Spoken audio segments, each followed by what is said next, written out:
Late at night, deep in the woods, you hear it. A whistle.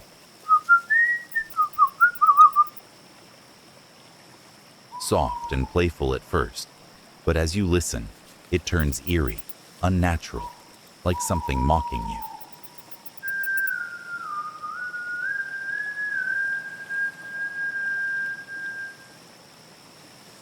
Legends warn of the creepy whistler, a sinister force that lures people off the path.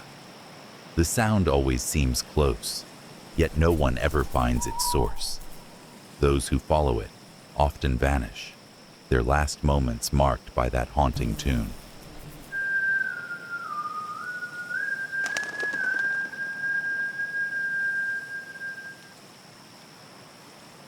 One hiker said he chased the sound, thinking it was a friend. It led him miles from the trail. When the whistle stopped, he froze. There, in the trees, stood a tall, shadowy figure, too thin, too still, and grinning. They say if you whistle back, it answers, and it won't stop until it finds you. Would you dare to whistle in the woods at night?